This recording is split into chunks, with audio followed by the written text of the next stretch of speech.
আসসালামু আলাইকুম, আমি আমেনা আক্তার এবং আমার সাথে আছে আমার স্টাডি পার্টনার নাবিলা মতিন চৌধুরী। আমরা আজকে ডিসকাস করব theory of consumer preference and choice আর ডাইনামিক গেম থিওরি, দুইটা problem set.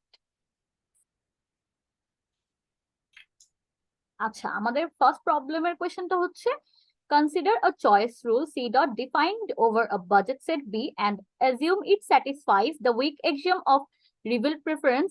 Does this choice structure guarantee a rational preference relation? তার মানে হচ্ছে আমাদেরকে দেখাতে হবে যে হচ্ছে weak axiom of reveal preference দেখানো স্যাটিসফাই করার পরেও এটা হচ্ছে ট্রানজিটিভিটি এক্সামকে স্যাটিসফাই করছে না। তো এসব জানার আগে আমাদের আগে জানতে হবে weak axiom of reveal preference কি বলছে, ট্রানজিটিভিটি এক্সাম কি বলছে, চয়েস রুল কি। Next slide. So here are some important definitions required for the solution. First আছে হচ্ছে চয়েস রুল, যেখানে আমরা দেখতে পাচ্ছি B a choice structure B C dot contains two elements where B is a family of non-empty subsets of X, so that is every element of B is a set B turns to X. We call this element belongs to B budget sets. And the other element is C dot is a choice rule that assigns a non-empty set of chosen elements CB turns to B for budget sets B belongs to B. When C of B contains a single element, that element is the individual's choice among the alternatives in B. আচ্ছা, তারপর আছে হচ্ছে weak axiom of reveal preference, যেটা হচ্ছে আমাদের এই choice রুলের সাথে related. The choice structure B C dot satisfies the weak axiom of revealed preference if the following property holds. If for some B belongs to B with some XY belongs to B, we have X belongs to C of B, then for any B prime belongs to B with XY belongs to B prime, Y belongs to C of B prime, we must also have X belongs to C of B prime. In words, if X is ever chosen when Y is available, then there can be no budget set containing both alternatives for which Y is chosen and X is not. The assumption that choice behavior satisfies the weak axiom captures the consistency idea. If C of XY is equal to X, then we cannot have CXYZ is equal to Y. আচ্ছা, যদি আমরা এটা সহজ কথায় বলি তাহলে এটা বলতে হবে যে কনজিউমারের প্রেফারেন্সরা সবসময় কনসিস্টেন্ট থাকে এবং বাজেট সেট চেঞ্জ করার সাথে সাথে আমাদের এই প্রেফারেন্সটা চেঞ্জ হয় না। এটাই হচ্ছে weak axiom of reveal preference. Then another axiom is transitivity, যেটা বলছে হচ্ছে for any three elements x1 x2 x3 in X, if x1 greater equivalent to x2 and x2 greater equivalent to x3, then x1 greater equivalent to x3. আচ্ছা, এটার মানে হচ্ছে যদি আমরা ধরি তিনটা element x y z, then এটা আমরা সবসময় চিন্তা করি যে x গ্রেটার দেন y হলে y greater than z, and transitivity এটা বলে যে হচ্ছে x গ্রেটার দেন z হবে। তো আমরা হচ্ছে এই তিনটা জিনিস হচ্ছে আমাদের এই প্রবলেমটা সলিউশন করার জন্য দরকার পড়বে। মুভিং টু দ্য সলিউশন,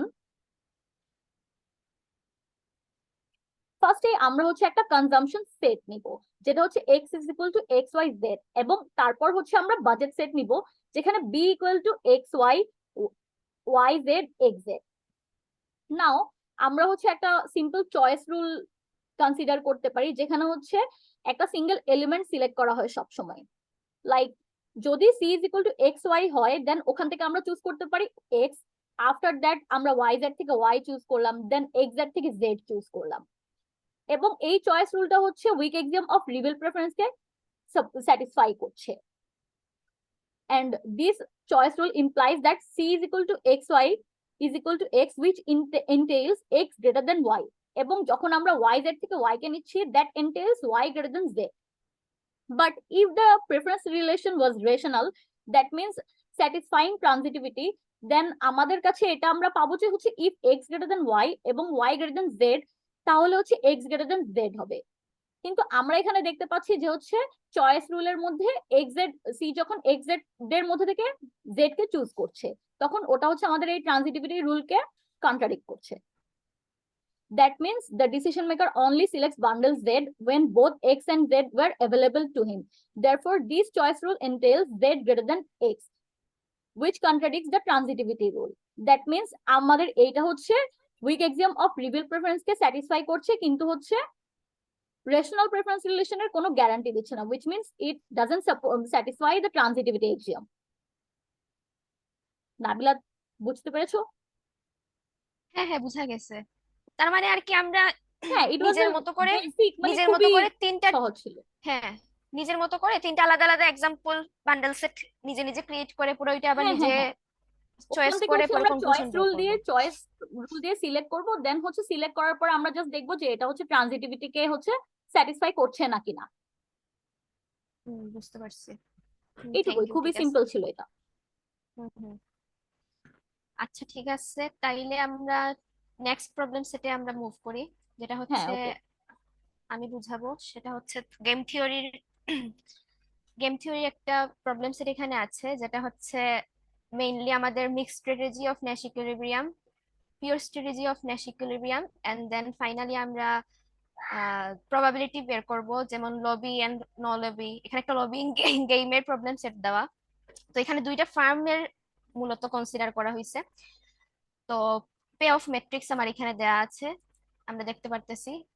আর এখানে দেখা যাচ্ছে যে হরাইজন্টাল এক্সিসে বরাবর আমরা হচ্ছে ফার্ম 2 এর পে অফ কনসিডার করব, আর ভার্টিক্যাল এক্সিসে আমরা ফার্ম 1 এর পে অফ ম্যাট্রিক্স আমরা কনসিডার করব। দেন হচ্ছে আমরা প্রথমে ফার্স্ট সলিউশনের দিকে মুভ করি, যেটা হচ্ছে আমার find the pure strategy of Nash equilibrium. তো pure strategy of Nash equilibrium আর ডমিনেন্ট, আমি প্রথমে একটু dominant strategy of Nash equilibrium এই দুইটার মধ্যে একটু আইডিয়া একটু ক্লিয়ার করতে চাই। হুম হুম। তো প্রথমে হচ্ছে dominant strategy of Nash equilibrium আমরা যেটা আগে সাধারণত করে আসছি, দেখছি যে আমরা একটা ইউনিল্যাটারাল তোমার স্ট্র্যাটেজির দিকে দুইটা ইউনিল্যাটারাল স্ট্র্যাটেজির দিকে যে কোনো প্লেয়ারের একটা ফোকাস থাকে। যেমন হতে পারে, যেমন আমরা আগে প্রিজনার্স ডিলেমাতে দেখছিলাম, হ্যাঁ হ্যাঁ, আইদার দুইজন কনফেস করে অথবা কেউ কনফেস করে কেউই না, একটা কনফেস করে। ডমিনেন্ট হ্যাঁ স্ট্র্যাটেজি একটা তোমার থাকে আমরা দেখছি। আর যখনই দেখছি স্ট্র্যাটেজি তার দুইটা একের বেশি হয়ে যায়, তখনই দেখা যাচ্ছে যে আমরা কোনো ডমিনেন্ট স্ট্র্যাটেজি ওই গেমে পাচ্ছি না, ওই রকম সিচুয়েশন আমরা দেখতেছি। তো এখানে যেটা হয় pure strategy of Nash equilibrium, এখানে আমার কোনো ইউনিলেটারাল তোমার কনসেন্ট্রেশন থাকে না, ইউনিলেটারাল তোমার কোনো স্ট্র্যাটেজি থাকে না। এখানে তোমার একের বেশি তোমার আসতে পারে, আমার একের বেশি আমার ন্যাশ ইকুইলিব্রিয়াম আসে। যেমন আমরা, আর এখানে ডমিনেন্ট স্ট্র্যাটেজিতে আরেকটা আমরা যেখানে জিনিস দেখছিলাম, যে এখানে রিগার্ডলেস অফ আদার স্ট্র্যাটেজি আমরা আমাদের পে অফটা আর কি স্ট্র্যাটেজিটা আমরা মেক করি। কিন্তু পিওর স্ট্র্যাটেজি ন্যাশ ইকুইলিব্রিয়ামে যেটা হয়, আমাদের আদার আর কি আদার একজনের পার্সপেক্টিভে আমি আরেকজন কি রেসপন্স নিতেছি ওইটা আমার কনসিডারেশনে আনা হয়। যেমন আমরা যদি আগের আমাদের যদি এখানে পে অফ ম্যাট্রিক্স যদি আগে আমরা দেখি, এখানে আমার ফার্ম এর হচ্ছে তোমার যখন ফার্ম এ লবি করবে তখন সে হচ্ছে -5 পে অফ ম্যাট্রিক্স পাবে, আর যদি তোমার ন লবি করে তখন তার 0। তো এখানে এই দুইটা স্ট্র্যাটেজির মধ্যে তার জন্য এখানে ফার্ম 1 এর জন্য নো লবিটা প্রেফারেবল অবশ্যই। আর যদি আমি যদি পরের পে অফটা যদি চিন্তা করি এখানে, দেন এখানে যদি আমরা দেখি একটা ফার্স্ট পে অফ হচ্ছে ফার্ম এর হচ্ছে যখন লবি তখন X-15, আর একটা অ্যানাদার পে অফ যখন তোমার ফার্ম 2 নো লবি -5 আর 0, এই দুইটা হচ্ছে তোমার ফার্ম 2 হচ্ছে -5 হচ্ছে দুইজনই লবি, কিন্তু এখানে দেখা যাচ্ছে যে ফার্ম 1 এর স্ট্র্যাটেজি হচ্ছে নো লবি তার প্রেফারেবল।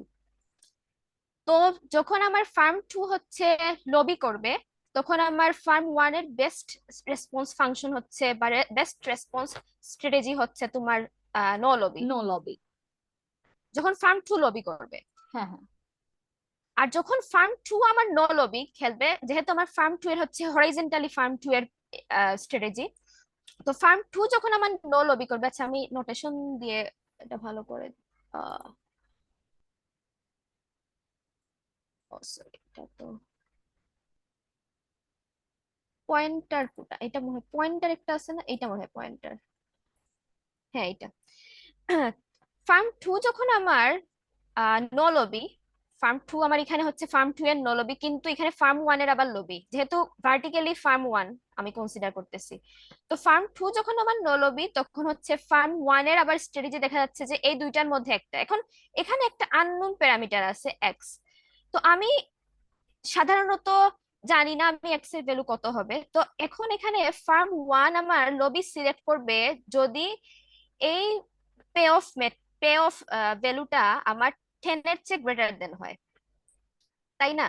হুম হুম যদি এটা গ্রেটার দেন হয় 10 এর চেয়ে, তখনই না আমার এটা লবির দিকে যাবে ফার্ম 1 আবার। তো এইটা আমি দেখার জন্য আমার তাইলে আমার এক্স মাইনাস 5 গ্রেটার দেন 10 ধরতে হবে। দেন আমার এক্স মাইনাস 5 আমি যদি এক্স মাইনাস সরি হ্যাঁ, 15 তাহলে যদি আমার অবশ্যই গ্রেটার দেন, 25 থেকে বড় ধরতে হবে হ্যাঁ আমাদেরকে এক্স এর হ্যাঁ মানটা। অবশ্যই, হ্যাঁ ওইটাই, হ্যাঁ 25 এর চেয়ে বড় হতে হবে, তখনই আমি ফার্ম 1ও আমার লবি স্ট্র্যাটেজিটা নিবে। লবি স্ট্র্যাটেজি নিতে, হ্যাঁ। তো হ্যাঁ, তো এখানে হচ্ছে তাহলে আমার ফাইনালি আমার কনক্লুশন আমার ড্র হলো যে যখন farm 2 when farm 2 lobbies best response function for farm 1 no lobby আমরা দেখছি যেমন আগের এক্সাম্পল থেকে। আর এখানে আমরা যদি ফার্ম 2 যখন আমার নট লবি দেখা দেখা যায়, তখন আবার ফার্ম 1 আবার লবি লবিটা সিলেক্ট স্ট্র্যাটেজি করে, হ্যাঁ। স্ট্র্যাটেজি নেয়। তো এই দুইটা স্ট্র্যাটেজি হচ্ছে ফার্ম 1 এর তোমার দেখা যাচ্ছে, কখনো লবি কখনো নো লবি। তো আমরা দেখতে পাচ্ছি যে ডমিনেন্ট স্ট্র্যাটেজির মতো যে সে একটাতে স্টাক হয়ে বসে আছে না, সে দুইটার মধ্যে একবার একটা নিতেছে, এটা ডিপেন্ড করতেছে ফার্ম 2 এর উপরে। দেন আমার আবার সিমিলারলি আমার কনক্লুশন আমি ড্র করতে পারি ফার্ম 2 এর ক্ষেত্রে এরকম কনসিডারেশনে এনে। হুম হুম হুম। ওদেরও দেখা যায় যে যে এখানে আমার দেখা যায়, তো আলটিমেটলি আমার পে অফ ম্যাট্রিক্স দেখা যাচ্ছে যে আমার ন্যাশ ইকুইলিব্রিয়াম দেখা যাচ্ছে যে আমার দুইটা হচ্ছে, একটা হচ্ছে তোমার ফার্ম 1, একটা হচ্ছে তোমার লবি নো লবি, দেন হচ্ছে তোমার নো লবি লবি এরকম। এটা হচ্ছে আমার ফার্ম 1 ফার্ম 2 আর ফার্ম 1 ফার্ম ফার্ম 2। 1 ফার্ম 2। তো নেক্সট আমাদের যেটা এক্সাম প্রবলেম সলিউশন যেটা ছিল, ওইটা হচ্ছে mixed strategy of Nash equilibrium. তো মিক্সড স্ট্র্যাটেজি অফ ন্যাশ ইকুইলিব্রিয়ামে আমার যেটা হয় সেটা হচ্ছে তোমার যদি আমরা জানি যে একটা গেম থিওরিতে আমরা জানি প্লেয়ার একের চেয়ে বেশি থাকে অবশ্যই। তো প্লেয়ারের ক্ষেত্রে স্ট্র্যাটেজি মেক করে এমন ভাবে যে যে কোনো একটা স্ট্র্যাটেজির দিকে সে যাচ্ছে না, সে দেখা যাচ্ছে যে কখনো একটা গেম খেলতেছে, কখনো তো আরেকটা খেলছে। আর কি দেখা যাচ্ছে যে তোমার হয়তো এখানে প্রবাবিলিটি একটা র্যান্ডমলি খেলতেছে সে কখন। তো সব যেমন দুইটা যদি তোমার এখানে পে অফ সিচুয়েশন থাকে, যদি একটা থাকে লবি ন লবি, তো দেখা যাচ্ছে যে সে দুইটার মধ্যে সাফল করতেছে, কখনো এটা খেলতেছে কখনো ওইটা খেলতেছে, তাও ওইটা হচ্ছে একটা র্যান্ডমলি মেক করতেছে। তো র্যান্ডমলি মেক করতেছে এখানে সবগুলাতে একটা একটা সার্টেন প্রবাবিলিটি তোমার এখানে ইয়ে করা হবে, ইম্পোজ করা হবে। তো এখানে তোমার সে ফার্ম 1 হচ্ছে আমার ইনডিফারেন্ট হবে তোমার দুইটা গেমের মধ্যে, যেহেতু সে স্ট্র্যাটেজিটা তার মিক্সড, সে আলটিমেটলি তোমার ডিটারমাইন করতে পারবে না যে কোনটা খেলতেছে কোনটা খেলতেছে না এরকম। তো সে দেখা যাচ্ছে যে তোমার দুইটার মধ্যে সে ইনডিফারেন্ট হচ্ছে, তার ইউটিলিটি দুইটাতে ইনডিফারেন্ট হচ্ছে, কখনো লবি খেলতেছে কখনো নো লবি খেলতেছে। এখন আলটিমেটলি আমার দুইটার প্রবাবিলিটি আমার কত আসে, ওইটাই হচ্ছে আমার মিক্সড স্ট্র্যাটেজিতে প্রথম কাজ হচ্ছে বের করা। তো আমার এখানে আমরা প্রবাবিলিটি অফ আমরা প্রথমে ফার্ম 1 এর ক্ষেত্রে আমরা আগাই। তো ফার্ম 1 এর ক্ষেত্রে যদি আমরা আগাই, এখানে হরাইজন্টালি যেটা আমরা Q R 1 minus Q assign করছি, ওইটা হচ্ছে আমার ফার্ম 2 এর লবি প্রবাবিলিটি। যেহেতু আমরা জানি ফার্ম 2 হচ্ছে হরাইজন্টালি আমরা কনসিডার আগেই দেখছি, ফার্ম 2 এখানে আছে আর ফার্ম 1 ভার্টিক্যালি আমার। তো এখানে হচ্ছে আমার এখানে আমরা এক্সপেক্টেড ইউটিলিটি প্রথমে লবি, যেহেতু ফার্ম 1 তার ডিসিশন জানে সে লবি করতেছে, আর ফার্ম 2 কি করতেছে সে জানে না এটা, তাই না? ফার্ম 2 এরটা তো আমি এখানে হুম হুম প্রবাবিলিটি অ্যাসাইন করছি। ফার্ম 1 তো সে জানে লবি খেলতেছে, সে -5। তো -5 সেটা আননোন প্রবাবিলিটি তোমার অ্যাসাইন হচ্ছে তোমার ফার্ম 2 এর ক্ষেত্রে। তো আলটিমেটলি তার এক্সপেক্টেড ইউটিলিটি তো আলটিমেটলি তোমার ফার্ম 2 এর দুইজনের বেসিসেই তো হবে, যেহেতু আমার দেখছি যে ওই যে তোমার একজনে তো ডিসিশন দিয়ে মেক করতে পারবে না, তার দুইজনের বেসিসে আরেকজন অপরজন কি স্ট্র্যাটেজি নিচ্ছে, দুইজনের পার্সপেক্টিভে তার এক্সপেক্টেড ইউটিলিটি তোমার ফাইনালি ডিটারমাইন হচ্ছে।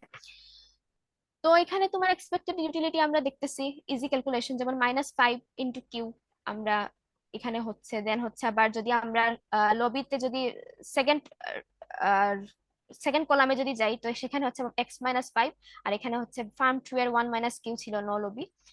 তো এরকম আমরা ক্যালকুলেশন করে দেন ফাইনালি আমার কিউ এর ভ্যালু বের হয়েছে 25 minus x divided by 20 minus x, যেটা হচ্ছে firm 2 probability distribution of in case of lobbies, lobbies আর যদি হ্যাঁ লবিস, আর যদি ন লবিস হয় তাহলে তো আমরা ইজিলি জানি আমরা 1 minus one Q, minus Q করে দিলে পেয়ে যাবো। হ্যাঁ 1 মাইনাস কিউ করে দিছি।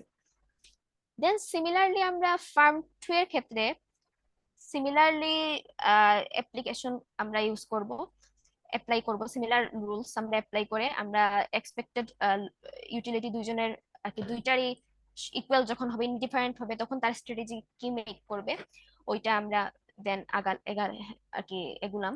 সেটা হচ্ছে তোমার প্রবাবিলিটি দ্যাট, তো কাহিনী হচ্ছে তোমার ফার্ম 1 যখন আমরা বের করবো যেটা হচ্ছে আমার আননোন কিউ থাকবে, ওটা হচ্ছে তোমার ফার্ম 2 এর থাকবে। আবার আবার ফার্ম 2 এর যখন আমরা পি পি প্রবাবিলিটি অ্যাসাইন করব সেটা হচ্ছে আবার ফার্ম 1 এর।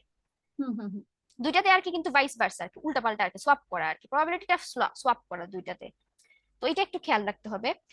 তো দেন আমরা দেখলাম যে এখানে তোমার হচ্ছে পি ইকুয়াল টু হাফ, যেটা হচ্ছে আমার ফার্ম 1 এর লবিজ এর লবি, আর লবিজ, তার মানে ফার্ম 1 তোমার হাফ টাইম লবি খেলবে আবার half time no lobbies no lobby খেলবে। খেলবে। হ্যাঁ, তো আলটিমেটলি আমার মিক্সড স্ট্র্যাটেজি ইকুইলিব্রিয়াম, এটা হচ্ছে আমার ফার্ম 1 আর এটা হচ্ছে আমার ফার্ম 2। ফার্ম 2। হুম। তো নেক্সট কোয়েশ্চেন যেটা আমাদের বলছিল, আমরা যদি স্লাইডে যাই, নেক্সট কোয়েশ্চেন বলছিল তোমার, আচ্ছা আমি একটা জিনিস হচ্ছে জানতে চাচ্ছিলাম, হুম, এখানে হচ্ছে শুধু বল। 15 কেন? মানে ওটা হচ্ছে লবির কারণে না, ওই যে মানে ফার্ম 2 এর লবি। আচ্ছা আমাদের টাইম মনে হয় শেষ হয়ে যাইতেছে, রানিং আউট অফ টাইম। হ্যাঁ ওকে কোনটা ওকে, কোথায় 15? এই যে আচ্ছা এই সমস্যা নেই। 15টা, 15 1 মাইনাস পি, এই কারণেই তো 0 আর 15 15 1 থেকেই তো আসছে। ও আচ্ছা এইটা, হ্যাঁ হ্যাঁ হ্যাঁ হ্যাঁ হ্যাঁ হ্যাঁ এটা হচ্ছে তো আমার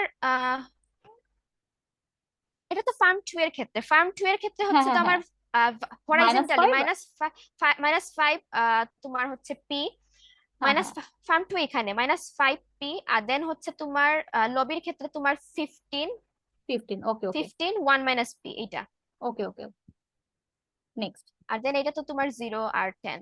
0 আর 10, বুঝতে পারছি। কয় মিনিট আছে আমাদের টাইম? 25 মিনিট চলছে, 25 মিনিট 28 সেকেন্ড। আচ্ছা রিমেইনিং টাইম লেখা হচ্ছে তোর 9 মিনিট আছে। ওকে, হয়ে যাবে আশা করি। আচ্ছা হয়ে যাবে, বেশি সময় লাগবে না। আচ্ছা ঠিক আছে, তাহলে নেক্সট নেক্সট আমাদের প্রবলেম যেটা ছিল,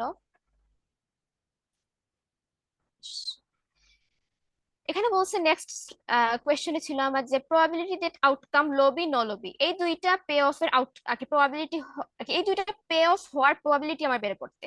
তো এই দুইটা পে অফ এর আমরা দেখছি যে এটা হচ্ছে লবি মানে হচ্ছে তোমার ফার্স্ট, ফার্ম 1 এর হ্যাঁ লবি, ফার্ম 1 এর হচ্ছে ফার্স্টটা অ্যাসাইন করা, আর ফার্ম 2 হচ্ছে নেক্সটটা হচ্ছে নো লবি। নো তো লবি, নো লবি আমরা জানি 1 মাইনাস কিউ 1 ছিল, মাইনাস আর কিউ, পি আমার ছিল হাফ, তখন আমরা দুইটা মাল্টিপ্লাই করে ফাইনালি আমার এটা রেজাল্ট আসে half into 5 divided by x minus x 20। Minus 20। Then হচ্ছে আমার লাস্ট প্রবলেমস সেটের লাস্ট কোশ্চেন,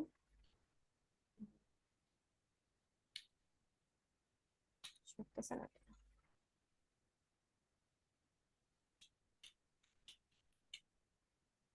ও আচ্ছা এটা এই যাচ্ছে না কেন?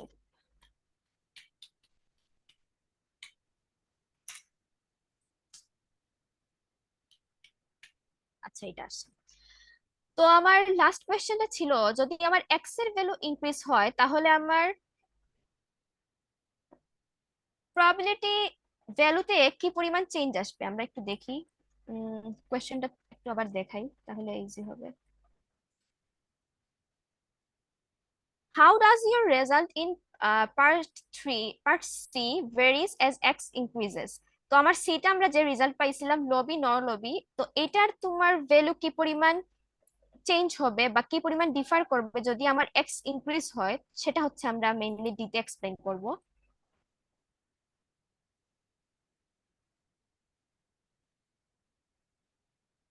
তো আমার এক্স যদি আমরা এখানে ফার্স্ট ডেরিভেটিভ নিছি, আমরা ফার্স্ট ডেরিভেটিভ নিয়ে আমরা দেখতে পারতেছি যে তোমার কার্ভের নেচার আমরা দেখতে পারতেছি তোমার এখানে নেগেটিভ অলরেডি আছে। আর তার উপরে তোমার এখানে এক্স এর ভ্যালু যত বাড়বে, যতই বাড়ুক না কেন, এখানে একটা স্কোয়ারও অ্যাসাইন স্কোয়ার করা আছে। আছে।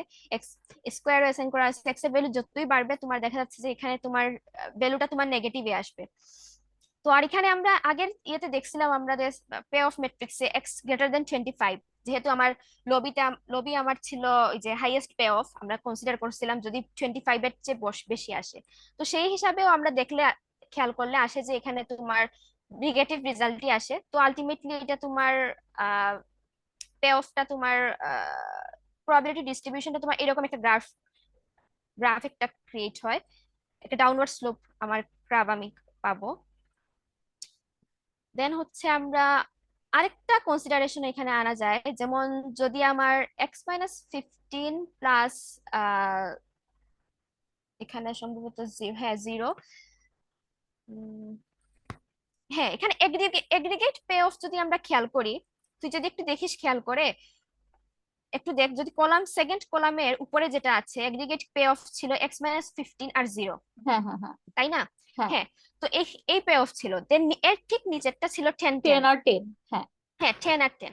তো এখানে আমার বলছে যদি আমার আলটিমেটলি এটা যদি বেশি হতে চায়, বেশি হতে হয়, তখন এগ্রিগেট পে অফ আমার বেশি হবে যদি এক্স গ্রেটার দেন 35 হয়। এগ্রিগেট পে অফ এর কথা সেখানে কিন্তু আমরা আলাদা আলাদা জাস্ট ফার্ম ওয়ান এর কনসিডার করতেছি না, এখানে এগ্রিগেট পে অফ আমি কনসিডার করতেছি। আগেরটাতে করছিলাম খালি আলাদা পে অফ, যেমন এটা আর সরি এটা আর 10 হুম কনসিডার হুম। করছিলাম, কিন্তু এখানে আমার এগ্রিগেট পে অফ দেখাচ্ছে যে এগ্রিগেট পে অফ আমার তখনই গ্রেটার দেন হবে লবি আর নো লবিতে যদি তোমার এক্স গ্রেটার দেন 35 আসে। যেহেতু আমার লবি আর নো লবি আমার কম্পারিজনে দেয়া, আমি পার্ট সিতে যেটা আমার, তো এটাই আমি কনসিডারেশনে আমি আবার দেখলাম যে এগ্রিগেট পে অফ এর এখানে কি অবস্থা। বুঝা গেছে এটা নাকি? হ্যাঁ হ্যাঁ হ্যাঁ। এগ্রিগেট পে অফটা আমি এখানে দেখতেছি আর কি কার বেশি। তো এগ্রিগেট পে অফ তখনই বেশি হবে যখন আমার x-35 হবে।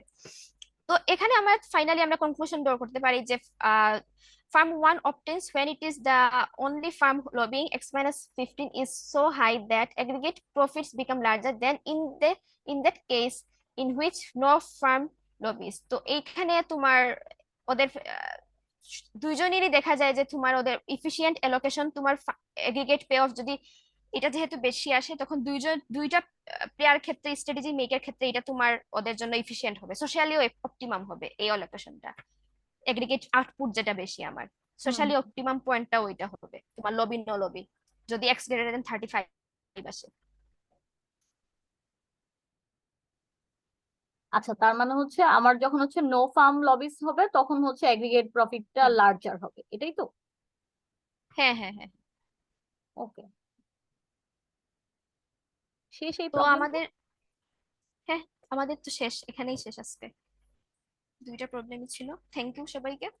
থ্যাংক ইউ, ভালো ছিল তোমার প্রেজেন্টেশন, অনেক বুঝতে থ্যাংক ইউ, পেরেছি। বুঝা গেলেই খুবই খুবই ভালোভাবে বোঝানোর চেষ্টা করছো। থ্যাংক ইউ, তোরটাও অনেক ভালো হয়েছে।